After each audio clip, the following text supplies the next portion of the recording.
Up here. Hey, Antwan, we are live. How are you doing? Good. How are you? I'm good. First of all, I love having you on. Super knowledgeable, great personality. Just a really cool person. So, first of all, thank you for taking time out of your busy schedule just to sit down and come back and talk to me. So, I truly, truly, from the heart, just really appreciate that. Thank you for having me back. No problem. The goal was to come to Atlanta this weekend, but there's like no gas Well, nowhere. you got to I get gas before you get here. Listen, but I mean, between here and Atlanta, I don't want to take the risk, even though I can get there like on a next to nothing. It's just the fact that people are like tripping about no gas. I was like, we're gonna sit this one out. I filled up today. I found a place to fill up because I wasn't stressing out, but then I was like, ooh, my gas tank getting kind of low. Right. So I was like, well, after this, I'm gonna go out, venture out, and attempt to get some gas. I'm on fourth of a tank, but I don't go anywhere. But still, I need to like handle that. So we're gonna You got to handle it. yes, I yes, we're think gonna make they're saying we should be in a better position by this weekend. So hopefully this will be a thing of the past. right. Cause I'm gonna make a little Chick-fil-A run, and then we're gonna. I made a Chick-fil-A run earlier.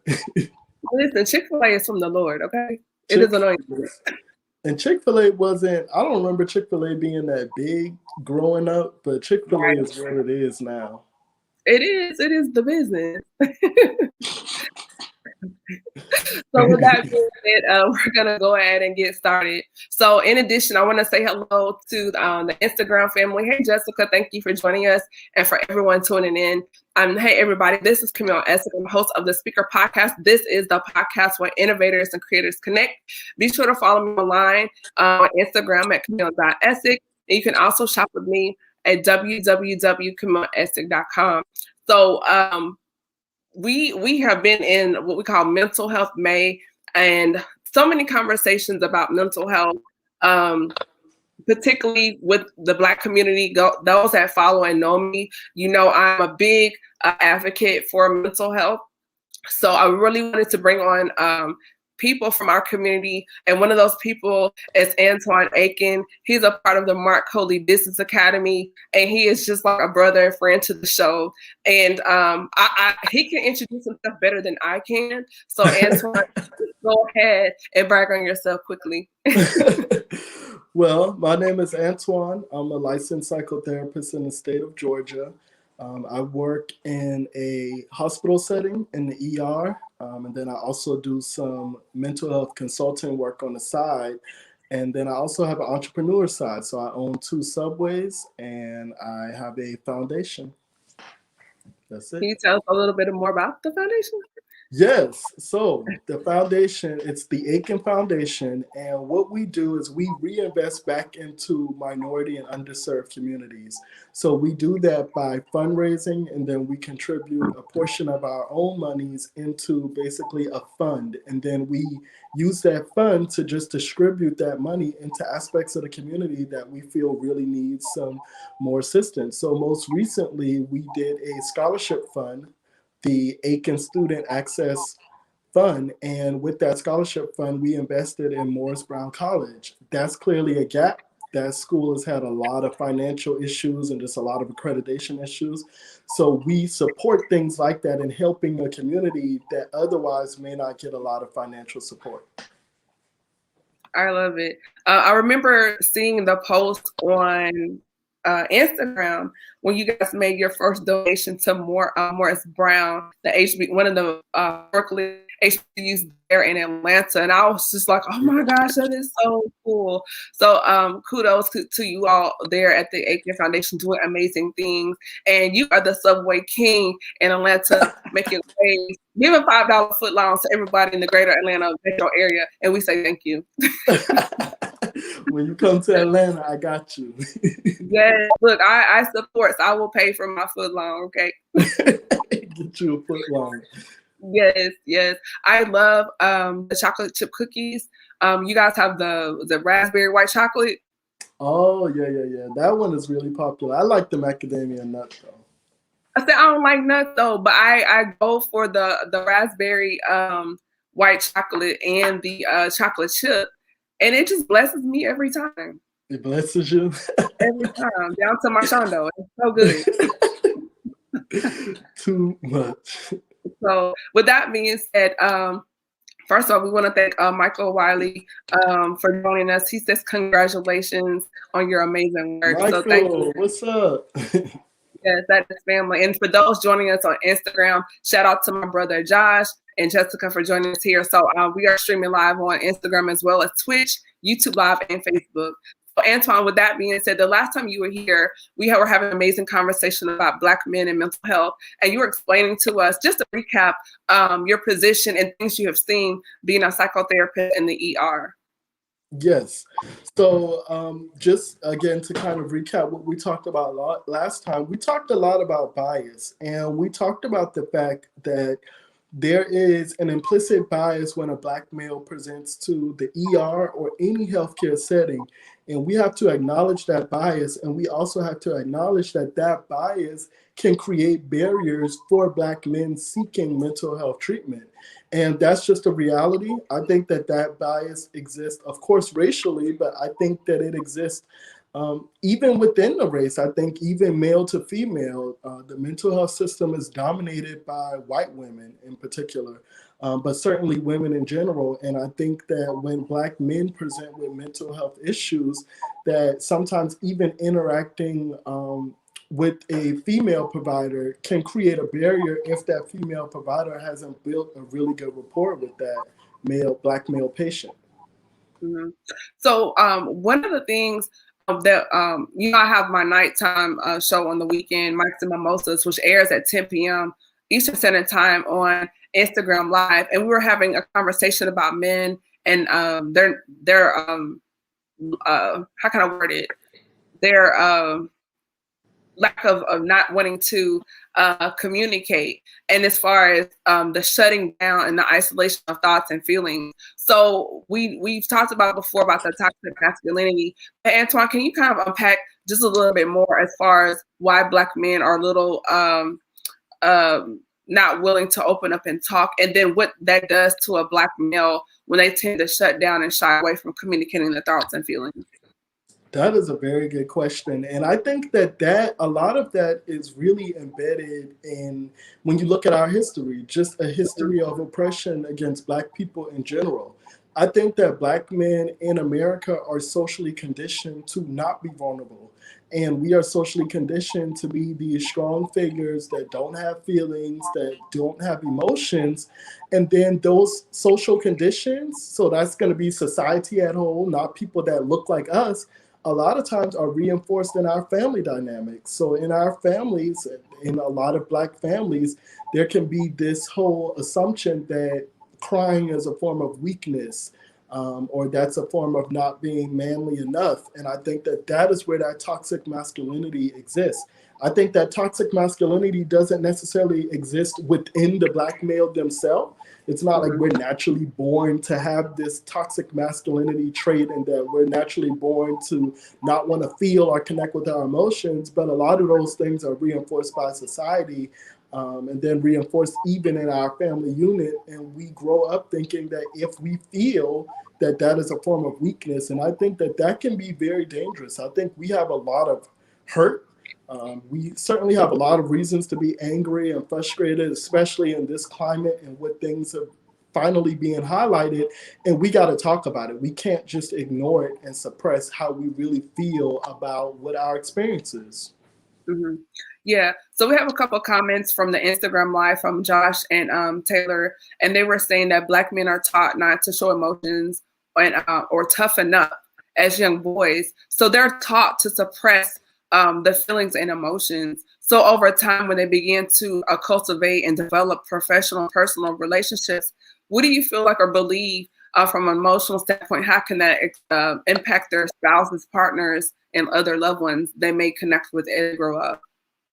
Very detrimental. Very, very detrimental, because you're not getting the opportunity. Your partner, especially when you're talking about a life partner is supposed to be that one person that you can really be vulnerable with, that person that you can really share things with. And if you don't feel like you can be vulnerable with that person when you go through things, it just is suppressed. I just saw someone in the ER literally, what's today? Thursday. I just saw someone in the ER on Tuesday, a black male, about 30 years old, so we're around the same age, father of three kids, that was contemplating suicide.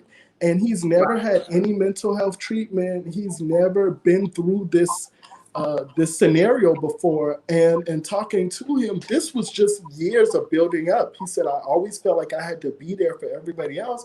I was never there for myself. And when I sat and realized that I'm there for everybody else, but nobody is there for me, it made me feel lonely. It made me feel undervalued. And I think that a lot of us as Black males can experience that at a point in time, and that can have detrimental impacts on our relationships that we have with other people. Mhm. So when going into that, Antwan, as far as because a lot of men, particularly Black men, do not express their feelings, and you see other ways of coping, like the coping mechanisms, maybe obtaining, acquiring more degrees, multiple degrees. And there's nothing wrong with education. You know, I am a fan of education, but just Clearly, congratulations on just finishing your education. yes, but just getting the what I call overachieving, maybe digging deeper into work, uh, maybe spending more time in the gym, or maybe running through romantically a lot of people, trying to fulfill or validate themselves, or this need to like acquire a lot of money, cars. Can you kind of unpack that just a little bit more for us? So I think just like any void, a void has to be filled. And that's just with any void. When you think about even in your body, when you get a scratch, that scratch is going to be filled. Your body is not going to allow itself to continue to be open for any external threat. I think it's the same way emotionally. So if you go through life with a void, maybe you didn't have these things or you didn't feel these things, you naturally feel like you need to fill that void in adulthood because that's your opportunity where you can actually do something about it. As a kid, as a young Black boy, you just, what your experience is what it is. What your Mhm. life experience is what it is. You don't have any control over that. But then when you get to adulthood, you get into this thing where you feel like you need to reinvent your childhood and you need to fill all of the voids that you've had in life. So if you didn't grow up in a house with a lot of financial stability and you've reached that financial stability in adulthood, now I got to fill that void that I had from childhood. I got to buy everything. I got to spend money on things that I may not necessarily need, things I may not even want, but just things so that I can fill the void of all of the stuff that I didn't have in childhood. Do you think it's like playing against this tape recorder in their head, like this invisible voice, and trying to like play against that? Do you think that's what it may be, or a portion of that? I think it definitely can be that. I think that sometimes, even within our own community, we can feel the need to flex, so to say, or we can feel that we have to kind of prove things to each other, which again is so harmful because we all can be in it together. But I think that it goes to that whole, I think when, as a young Black male, there's a lot of shame that comes with being a Black male in society. And that's just in general society. And I think we don't use words like shame a lot because we feel like a word like shame is very vulnerable and it implies that you did something wrong. Right. Saying that you have shame is not implying that you did something wrong. It's just putting a word to your experience. And I think that we have a lot of shame because of how society conditions us. And we have to acknowledge that experience and we have to acknowledge that regardless of what I've been through, I don't have to rewrite history, but I'm going to rewrite my destiny and I'm going to rewrite the destiny that society may apply to me, but that's not going to really be my destiny. Can you define what that shame looks like? I think a lot of times that shame can look like being, just for example, Black male in corporate America. I may have shame about, I have an accent, and I've been told that I have an accent my entire life. People But we're in typically the South. I mean, Right, but it's not even a Southern accent. Most people don't even think that I'm from the South. Most people, I've been told that I have a Jamaican accent. I'm from Charleston, South Carolina, so a Gullah Geechee accent. But hearing those things constantly and growing up, I heard those things from people that didn't look like me. So my community wasn't telling me, oh, you talk different, you talk weird. It was people outside of my community. That created a lot of shame. So now I'm going through our society suppressing how I really talk because I feel like I need to conform to how society would expect me to talk or what's going to be socially appropriate. And I think that there's a lot of Black males that can list examples of times where they feel like they couldn't really be authentically themselves without being judged by somebody that didn't look like them. Right. That's what we call code switching.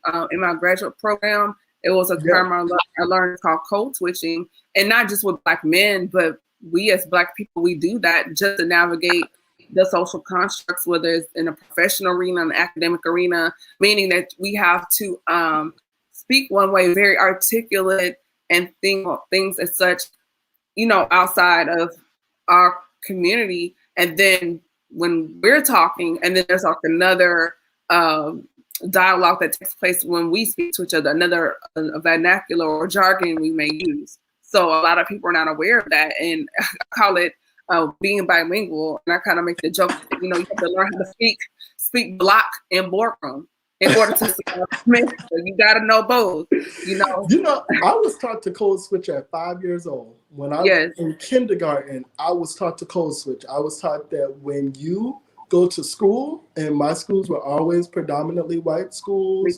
Yeah. Our neighborhood was probably a little bit more mixed, but leaning more on predominantly white. That when you leave out of this house and out of our family unit, you act this way. Like you got some things.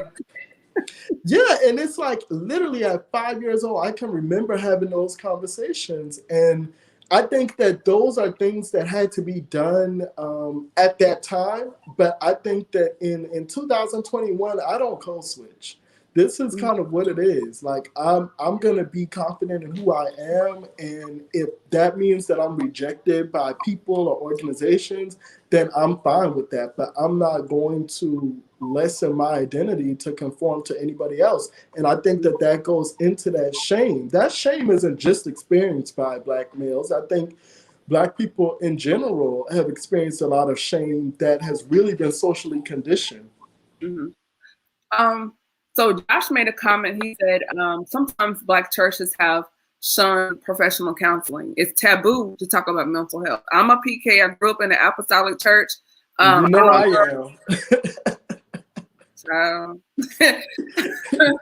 That's a whole nother episode, but we're gonna scratch the surface right now. Okay.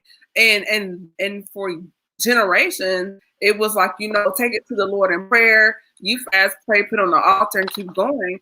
And we did not explore mental health or counseling or unpacking. Most pastors are not even trained in mental health counseling. One thing that you are versed in the word, but the mind is another thing. And if you're not very equipped or educated in that arena, you may mean well, but you can cause an emotional trigger because you said or handled something wrong. Yes. So I'm a PK as well. So I grew up in a Pentecostal holiness church. So I am very attuned to all of the nuances of that. And I will say in my church, counseling was absolutely just looked down upon. It just was. You went to our pastor, and if you didn't feel comfortable going to our pastor with whatever issue you had, you just didn't get help. You just kind of dealt with it. I think that this is my theory on that, and this is not scientific. This is just my personal opinion.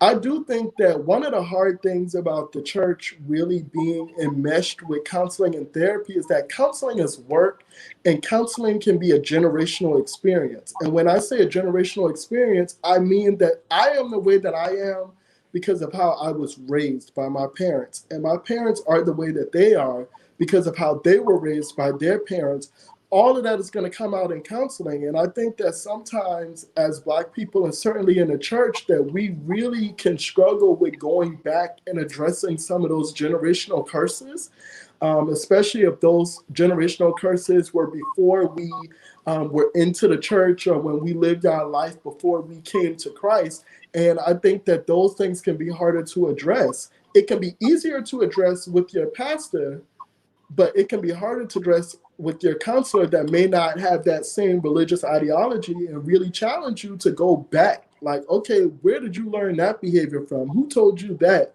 Where did that person get that behavior from? I think that's important, even when you're searching for a counselor or a therapist. People are like, well, I don't know. What if the person's right? Not tell anybody. It's like dating. You might not meet your soulmate on the first date. You know, you may have to date a couple, and you don't dispel all your personal history in the first or one or two sessions. It's just to get to know you, because most therapists and counselors know, I don't know you, you don't know me. You're gonna have some walls up right there, right? And so they know you're gonna be a little bit apprehensive to share. So the first one or two sessions, it's just to get you comfortable and get to know you. And in that, you're filling them out, and you remember, hey, this is not a good fit for me. If it's not, no harm, no foul. Just move on to the next one. And it may take you a couple of times, and sometimes you may want to done it and find the right person, immediately. But it may be 2 or 3 counselors later. It's just, but you have to, I would say, in that process, be open. Don't go in there, already on this defense, like, well, I know this is not going to work. You need to go in with an open mind and be receptive, and be open to finding someone, and be willing to sit down and let the wall down. And one thing I'll say quickly about that, we all have bias. So when I look at a person, I'm going to form an opinion about them. Even if they didn't say anything, they didn't do anything to validate that opinion, I'm going to form an opinion about them. And I do more so assessment and evaluation now. I don't do as much kind of traditional counseling, but when I did, I really spent that first session letting that person know about me, and just kind of letting them know what my style is, because like you said, it has to be a good fit and it has to be mutual. And what I've learned from my own experience having my own therapist is I actually don't do well with therapists that look like me. So other people really want someone that looks like them. So if I'm a young Black male, I want my therapist to be a young Black male. I actually didn't do well with people that I could identify with. I did better with people that were very different than me, so that I could teach them about my experience and have them asking questions and learning about my experience. It was therapeutic for me to really unpack what I was going through. When I felt like someone already knew about my experience, I felt like I couldn't be as open, and I felt like I was going to be judged by some of the things that I was saying. Really That's weird. interesting, because, and the reason why I find that interesting is because for me, I need someone that looks like me, that's familiar with our culture, because Right. I more want to just get to the point, because if I have someone that doesn't look like me and I say something, I have to pause and then explain that, and then give them backstory.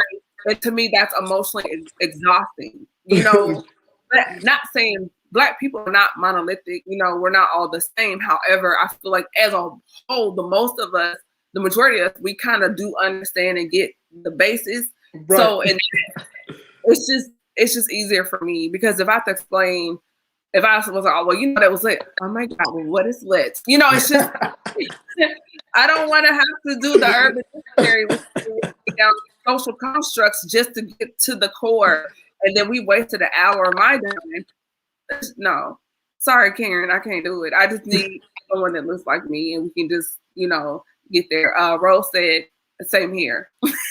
Yeah, and I really thought that would be me, but just like you said, you got to test it out, and I tested it out, and I was like, yeah, this isn't working for me. And what I related with, which is really weird, was 50-year-old white women that are not conservative, that are very liberal and don't mind cussing and using inappropriate language.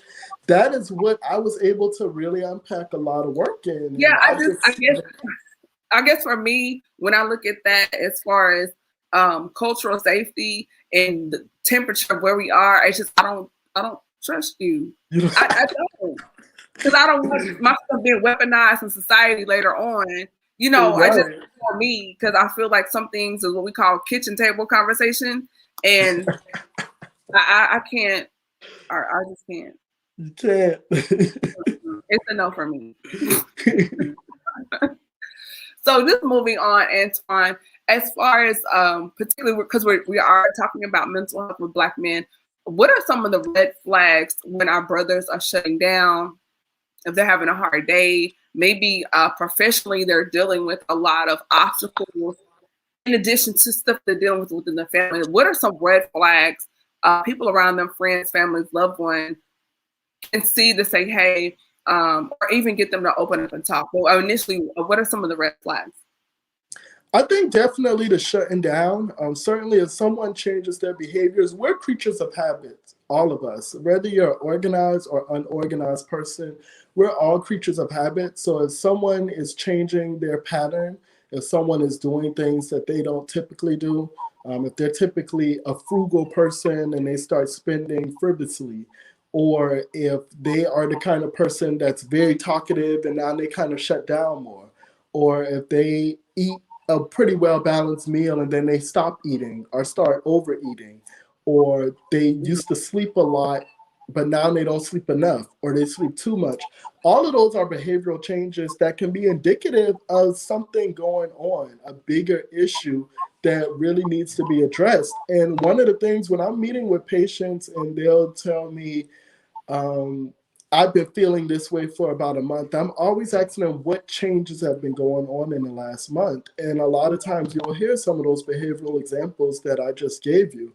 So I think when you notice that person changing, whether this is a friend or a romantic partner, it warrants having a conversation and checking in with that person, because human behavior will dictate that people don't organically change their behavior for no reason. Now, of course, there can be exceptions to that, but in general, we develop patterns that work in our life and we replicate those patterns in different situations and scenarios. So when somebody steps outside of the pattern and they're doing something that's drastically different than what they used to do, it warrants having a check-in and checking in with that person and seeing if everything's okay.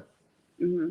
One of the things I've noticed, Antwan, particularly with women, I don't know what it is, when women are going through the hair, it's always something extreme, like an extreme cut. I've heard that. And it's like women that I know, I can tell when they're going through something because they start doing all this extreme stuff with their hair. And it's just like you went from like box braids to like something like this, and then you took it all off, and now you in here looking like Amber Rose. It's like, sis, what's going on? So I just heard that. I wonder if that's unique to Black women or if it's women in general, because I've definitely heard that. yeah, I know in my life, 1, 2, 3 times in my life, I went through like something major, and every time, and I know I wear lace fronts, but my real hair is long and thick and wavy. And 3 times in my life, I cut all my hair off. What? I was looking Because like you were going through something. I was grieving, and I was looking like Norbit. I cut off my hair 3 times in my life, and I look like Norbit. Like, it was short, child. So Like, now if I see you cutting your hair, I'm gonna check in like come is here. everything okay? No, Let's talk. look at an appointment on the house. Like, we need to stay on the couch. What's up? So, but now I can do that, you know. And that's one of those things that, I mean, that even goes to what you say about wanting and seeking a therapist. It seems like it would be important for you to have somebody that you don't have to necessarily teach that to. That's just something that, because that's something I've heard. Yeah. But I was like, where does that come from? And with men, I always heard about getting like a new car or kind of changing something about their appearance or getting a new watch or something to try to regain their youth or regain whatever it is they feel like they need to supplement. Yeah, very extreme. But now, learning more about counseling and therapy. And I think that's a form of, I hate to use the word self-mutilation, but some women, they do cut their hair, they color it, or they may, run out and eat or not eat, or like you said, extreme shopping. And we hear this term retail therapy, where people to do the instant gratification, to let off steam, they shop. And I think that's something within our community too, when we're looking at, which is another conversation, financial abuse. You do this emotional shopping and then you're in debt, for a couple of years because, in that moment, then you go, why did I buy all this crap? But at the moment, it made you feel better because you have all these things, and a lot of times it's something you probably didn't need in the beginning when you probably should have reached out to a therapist or counselor and dealt with that versus, eating, not eating, sleeping a lot, cutting the hair, the extreme weight up and down, what we call comfort eating, where they do the emotional eating, things like that. So we really need to look at those signs. So, I mean, that's a really, really good point. Antwan, with that being said, first of all, for those that are just joining us here on Instagram Live, thank you so much for tuning in. And to those that are here on Twitch, YouTube Live, Facebook Live, I am Camille Escom, host of the Speaker Podcast. And my guest tonight is Antwan Aiken. He's a psychotherapist there in Atlanta. He is a Subway King, and he's also one of the co-founders of the Aiken Foundation in Atlanta. And we are discussing mental health, particularly with Black men. So, Antwan, as we continue this conversation, what do you feel like are some things Black men should do? I don't want to call it cry for help, but if they have someone that they're close to, what are some ways that they can do, or the person that's with them can do, to make them feel more comfortable to open up and talk? So I think the first thing is going to be, there has to be that foundation, and that relationship has to be there. So that Black male has to have a relationship with somebody that they can truly be vulnerable with. And if they don't have that relationship, it's really the responsibility of the people around them that care about them to create a safe environment for those conversations to happen. I have to feel like I can come to you and talk to you without being judged, or without you thinking that I'm not as masculine as I should be, or that I'm complaining. And I think that once that foundation has been laid, it amazes me how many, when I see a Black male patient, it amazes me how much stuff that they tell me, and how deep that they go. And then when I'll ask them, well, what are the people in your life telling you when you tell them this? They're like, I've never said this to anybody else. And I'll ask them why. Like, you don't feel like you have anybody that you can talk to? And a lot of them will say no. And that's a problem. It's a problem that in our community, that we don't have these emotional safe havens that we can really go to talk. When I look at my own, just even my own family structure, I don't know if there's a lot of other people that I can really go to without feeling like, oh, they may think this about me, or they may think that. And that's problematic. We can't keep it bottled up. So I think really just finding that person, even if, of course, counseling and therapy is always going to be suggested, but what I always tell people is counseling is not the only way of healing. Counseling, of course, I'm biased. I'm a therapist, so I think that counseling is amazing, and I think that it's something that everybody should do at some point throughout their life. And I think that there's certain situations that will merit it. If somebody is having suicidal thoughts, if somebody is experiencing some mania, or personality disorder or psychosis, those are all things that has to be managed by a licensed professional counselor. But I think that there's other things in the community that can be utilized that can also be therapeutic. And I think that finding that person that you can trust, that you can really just unload on, can be very therapeutic as well. Yeah, I love that. One final question. So for Black men, how can Black men become a safe landing pad or space for other Black men to be able to say, hey, I know normally this is not what we do, but just kind of break down that wall and change the narrative to be a safe space for each other with no shade, no tea? I think that's very important. I think that really, and that's something, I actually have a group that has a space similar to that, and I've been a part of groups like that in the past. There's a unique experience. I'm sure Black women have it. Every subgroup is going to have a unique experience that you only will understand if you are part of that unique group, and if you have those shared experiences. And I think that Black men have to find a way that we can be vulnerable with each other and we can get past some of the toxic masculinity that we've really been taught. It's been ingrained into us since childhood. And it's not to say that some of those things I'm not gonna bash, we shouldn't have been taught that. We were taught what we needed to be taught at the time because that's what we knew and that's what our parents knew. But we now know that it is not beneficial for somebody to keep all of those things bottled up in them. When you suppress things, I tell people all the time that the brain is like a computer, that the brain does not forget the things. Even if we try to train ourselves, the hippocampus part of the brain, which is on the inside part of the brain, is the memory part of the brain. The brain doesn't forget the things that you go through. Just because you suppress them and you try to remember them, those things are still within you, and those things are still going to impact how you navigate through life, how you experience other people, and how you interact in situations. And those things are going to impact you whether you realize it or not. So people think like, okay, I'm just going to forget about that. Well, it's still going to impact you. And we have got to find ways to decompress all of the stresses that we deal with in life.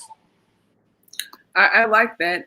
One thing I will say, Antwan, is for me, I feel like when whether if it's a friend or acquaintance or romantic relationship, when someone realizes that they can come to you and they're emotionally safe, that situation, as a whole, I feel like it's more fulfilling and more rewarding, and you're more likely to get more out of that relationship or friendship if they know you're a safe haven. Very much true. It gotta be somebody you can trust. Gotta be somebody who's not gonna tell all of my business. Right. Somebody that's gonna really let me vent, and somebody that's gonna let me talk, and somebody that can. And again, this goes back to what I said earlier, that I don't need for you to understand every single thing, but I do need for you to empathize with what I'm telling you, and I need for you to at least seek to get a better understanding. Mm-hmm. I really, really appreciate that. So with that being said, Antwan, first of all, thank you so much for joining me. For those that would like to connect with you to obtain your services for more counseling or your services, or even a subway in the Metro Atlanta area, where can people connect with you on social media? Yes, so my social media handle is AG Aiken. Aiken is Aiken. Also, my foundation is going to be pushing out a lot of work. Of course, a therapist cannot start a foundation without really acknowledging how mental health and behavioral health impacts our community uniquely, impact our community in ways that other communities cannot even manage, or excuse me, cannot even imagine. So my foundation's website is www.theaikenfoundation.org, and you can find us on all social media handles as The Aiken Foundation. And we're about to just do the work. There's not a lot of, you would think that, oh, there's a lot of people doing this. There's really not. There's not a lot of people doing it that look like us. And that's really important for a lot of people in terms of connectivity, and that's what I'm trying to do. I love it. So what are some takeaways you want to give to those that may have been watching? First of all, shout out to those that have been hanging with me here on Instagram Live. Shout out to a couple people, Ro, Caramel Kiss, and Kofi Ya. Thank you for tuning in. Thank you to Dr. Jonathan, Dr. Wellness, Dr. Roshonda, Six Crew, Art, Cheryl, Jeremy, Michael. You guys have really been hanging with me, so thank you so much. Jessica, she was here earlier. Also, Paula was here. Josh Merritt, Nashville, Tennessee is representing. DW, I see you. Dr. Wallace, he is associate professor of physics at Fisk University there in Nashville, Tennessee. And so thank you so much for joining us, as well as many others. So what are some takeaways, Antwan, that you would like to give to the listeners and viewers that until we bring you back? And the reason why I say that is I'm looking to bring back for year number 3, Heart and Soul, which is my virtual conference. And in the mental health segment, if you have time for little old me, I would love to bring you on as one of my panelists for the mental health portion of that. So we'll get together with that offline. Yes, That'll absolutely. be in October. That'll be in Absolutely. October. Thank you. So what are some takeaways that you would like to give or nuggets? Okay, so this month, May is Mental Health Awareness Month. I probably should have started with that. I don't know if I said this last time, but this is something that I always say. And this is a myth that I hear a lot of times. Asking someone about suicidality does not put the thought in their head. There is no or not a lot of substantial empirical studies that suggest otherwise. So you got to be really direct with people. If you notice that a person has changed their behaviors and you are concerned about them, you have to directly ask that person. Directly asking that person is not intrusive, it is not offensive. Number one, it can literally be saving their life. And number two, it really lets that person know that someone cares about them.